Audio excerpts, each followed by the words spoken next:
Hello friends, welcome to Secret of Samil. இன்னைக்கு நம்ம பார்க்க போறது ஒரு சூப்பரான snack recipe chicken chilli bajji. அதான் நம்ம இன்னைக்கு பார்க்க போறோம். நம்ம நார்மல் மிளகா பஜ்ஜி செஞ்சு சாப்பிட்டுருப்போம். இன்னைக்கு நம்ம செய்ய போறது சிக்கன் ஸ்டஃப் பண்ணி ஒரு செம டேஸ்டியான ஜூசியான ஒரு மிளகா பஜ்ஜி.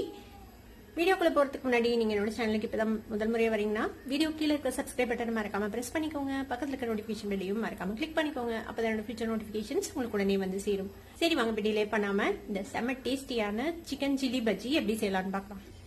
இந்த மாதிரி பஜ்ஜி மிளகாய் எடுத்துக்கோங்க. இது வந்துட்டு இந்த மாதிரி நடுவுல ஸ்லிட் பண்ணி உள்ள இருக்கிற இந்த விதையெல்லாம் நீக்கிட்டு எடுத்து வச்சுக்கலாம்.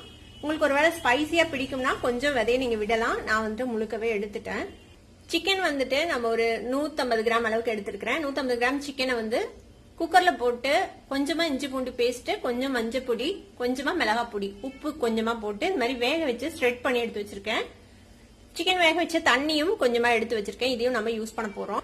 ஒரு பேன் அடுப்புல வச்சிருக்கேன். இதுல வந்து ஒரு 1.5 டீஸ்பூன் அளவுக்கு எண்ணெய் விட்டுக்கலாம்.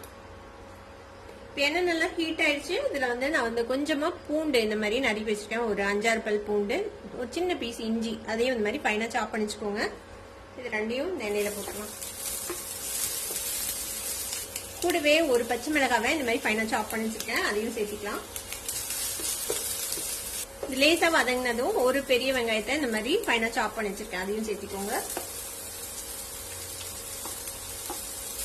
வெங்காயம் ஓரளவு சாஃப்ட் ஆகணும், அது வரைக்கும் இதை நல்லா வதக்கிக்கலாம். வெங்காயம் நல்லா வதங்கிடுச்சு, லேசா டிரான்ஸ்லூசண்டா ஆயிடுச்சு. இப்போ இது கூட கொஞ்சம் தக்காளி, ஒரு 1/4 தக்காளி நறுக்கி வச்சிருக்கேன். அதையும் சேர்த்துக்கலாம். ஃப்ளேமை வந்து லோ பண்ணி வச்சுட்டு ஒரு 1/4 டீஸ்பூன் மல்லித்தூள் சேர்த்திக்கலாம்.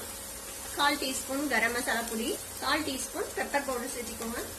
கொஞ்சமா சில்லி பவுடர், நான் வந்துட்டு காஷ்மீர் சில்லி பவுடர் சேர்த்துறேன். ஏன்னா மிளகாவே காரமா இருக்கும். நம்ம பச்சை மிளகாய் சேர்த்திருக்கோம். சிக்கன்லயும் ஆல்ரெடி கொஞ்சமா மிளகாத்தூள் போட்டுதான் வேக வச்சிருப்போம். அதனால இதையும் இதோட சேர்த்து வதக்கி வச்சுக்கலாம். இது கூடவே நம்ம சிக்கன் வேக வச்ச தண்ணி இருக்குல்ல, இந்த தண்ணி கொஞ்சமா விட்டுக்கலாம். மசாலா எல்லாம் பச்சை வாசனை போக வதங்கட்டும். மசாலா வந்து நல்லா வதங்கிடுச்சு, இந்த தண்ணியும் சுண்டிடுச்சு பாருங்க. இப்போ நம்ம ஷெட் பண்ணி வச்சிருக்கிற இந்த சிக்கன் பீசஸ் சேர்த்திடலாம். அதுல இதுக்கு தேவையான உப்பு சேர்த்திக்கலாம். ஆல்ரெடி சிக்கன்ல கொஞ்சம் உப்பு சேர்த்து வேக வச்சிருக்கோம், பார்த்து சேர்த்திக்கோங்க. இப்போ உப்பு எவ்வளவு தேவைப்படுதோ அந்த அளவுக்கு இதோட சேர்த்து நல்லா மிக்ஸ் பண்ணி வச்சுக்கலாம். கொஞ்சம் இந்த தண்ணி மிச்சம் இருக்கு, அதையும் கூட விட்டுறலாம். இதுல நிறைய பிளேவர்ஸ் இருக்கும். நம்ம இதுல வந்து இஞ்சி பூண்டு பேஸ்ட் கொஞ்சமா ஒரு 1/4 டீஸ்பூன், கொஞ்சமா மஞ்சள் பொடி, கொஞ்சமா உப்பு, கொஞ்சம் சில்லி பவுடர் சேர்த்து வேக வச்சது. இதுலயே அந்த சிக்கனோட ஸ்டாக்கோட பிளேவர் இருக்கும். அதனால அதையும் சேர்த்து நம்ம நல்லா சுண்ட விட்டுறலாம். இப்போ பாருங்க தண்ணி எல்லாமே நல்லா சுண்டிடுச்சு, ட்ரை ஆயிடுச்சு. நல்லா இந்த மாதிரி நல்லா ட்ரை பண்ணிடுங்க. ஈரப்பதம் இருந்ததுன்னா உள்ள ஸ்டஃப் பண்ண முடியாது, நல்லா இருக்காது. இந்த மாதிரி நல்லா ட்ரை ஆனதும் நம்ம கொஞ்சமா கொத்தமல்லி தழை சாப் பண்ணி வச்சிருக்கோம், அதையும் சேர்த்துக்கலாம். இதையும் சேர்த்து நல்லா மிக்ஸ் பண்ணி நம்ம அடுப்பு ஆஃப் பண்ணிட வேண்டியதான். நம்மளோட ஸ்டஃபிங் வந்துட்டு ரெடி ஆயிடுச்சு. கொஞ்சம் ஆறட்டும், அது வரைக்கும் வெயிட் பண்ணலாம். ஒரு தட்டுல கொஞ்சமா சாட் மசாலா பவுடர் எடுத்து வச்சிருக்கேன். இதை வந்துட்டு நம்ம இந்த பஜ்ஜி மிளகாய்க்குள்ள லேசா தடவிக்கலாம். இது வந்துட்டு ஒரு நல்ல ஒரு பஞ்ச் கொடுக்கும் சாப்பிடும்போது. இது இருந்தா நீங்க கண்டிப்பா தடவி செய்யுங்க, ரொம்பவே நல்லா இருக்கும். டேஸ்ட் வந்து உங்களுக்கு நல்ல டிஃபரன்ஸ் தெரியும். இந்த மாதிரி உள்ளுக்குள்ள லைட்டா அப்ளை பண்ணிக்கலாம் இந்த சாட் மசாலாவை. இந்த மாதிரியே எல்லா மிளகாயிலும் நம்ம சாட் மசாலா கொஞ்சமா அப்ளை பண்ணி வச்சிடலாம். இப்போ எல்லா மிளகாயிலையும் நம்ம வந்துட்டு சாட் மசாலா தடவி வச்சுட்டு நம்மளோட ஸ்டஃபிங் ஓரளவுக்கு ஆறிச்சு. இப்போ இதுல வந்துட்டு நம்ம இந்த ஸ்டஃபிங் வந்துட்டு வச்சு ஸ்டஃப் பண்ணிடலாம் உள்ள.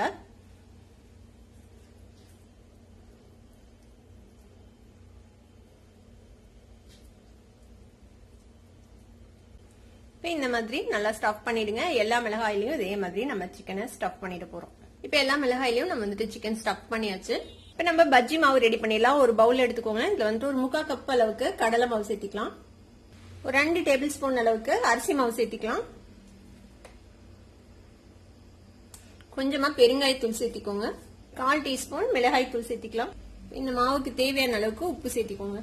இது கூட ஒரு பிஞ்ச் அளவுக்கு குக்கிங் சோடா சேர்த்திக்கலாம். இது வந்து ஆப்ஷனல், உங்களுக்கு தேவைன்னா சேர்த்திக்கோங்க, இல்லைன்னா ஸ்கிப் பண்ணிடலாம். இது சேர்த்தோம்னா நல்லா புஸ் புஸ்ன்னு மொறுமொறுன்னு வரும், அதுக்காக சேர்த்துறேன். இப்போ இதுல கொஞ்சமா தண்ணி விட்டு நம்ம பஜ்ஜி மாவு கன்சிஸ்டன்சிக்கு மிக்ஸ் பண்ணிக்கலாம். அதில் கொஞ்சமா தண்ணி விட்டு கட்டி இல்லாம ஒரு மிக்ஸ் பண்ணிடுங்க. அதுக்கப்புறம் தேவையான தண்ணி விட்டு அது மிக்ஸ் பண்ணிக்கலாம். அது ரொம்ப தண்ணியாகவும் இருக்கக்கூடாது, ரொம்ப திக்காகவும் இருக்கக்கூடாது. கரெக்டா கோட் ஆகுற அளவுக்கு மிக்ஸ் பண்ணிக்கலாம்.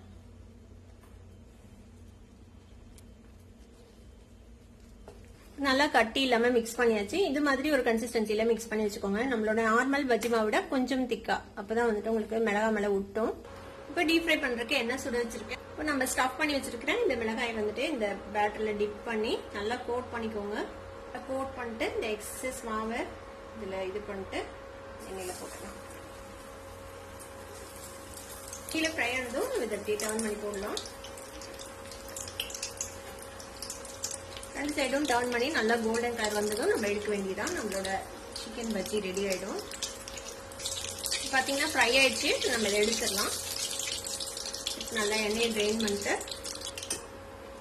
இந்த மாதிரி ஒரு டிஷ்யூ பேப்பர்ல வச்சிடலாம். இந்த மாதிரியே நம்ம எல்லா பஜ்ஜியும் போட்டு எடுத்துடலாம். நம்மளோட சிக்கன் மிளகா பஜ்ஜி இப்போ ரெடி ஆயிடுச்சு. சூப்பரா. இது ஒரு ஈவினிங் டைம்ல மழை பெய்யுற டைம்ல சாப்பிடறதுக்கு செம்ம டேஸ்டியா இருக்கும். கண்டிப்பா ட்ரை பண்ணி பாருங்க. ட்ரை பண்ணி பார்த்துட்டு எப்படி இருந்தது அப்படின்னு கமெண்ட்ஸ்ல ஃபீட்பேக் கொடுங்க. வீடியோ உங்களுக்கு பிடிச்சிருந்தா சப்ஸ்கிரைப் பண்ணுங்க. பக்கத்துல இருக்க பெல் ஐகானை கிளிக் பண்ணுங்க. அப்பதான் ஃபியூச்சர் நோட்டிபிகேஷன்ஸ் உங்களுக்கு உடனே வந்து சேரும். லைக் பண்ணுங்க, ஷேர் பண்ணுங்க. தேங்க்யூ ஃபார் வாட்சிங் வீடியோ வியூவர்ஸ். Bye by.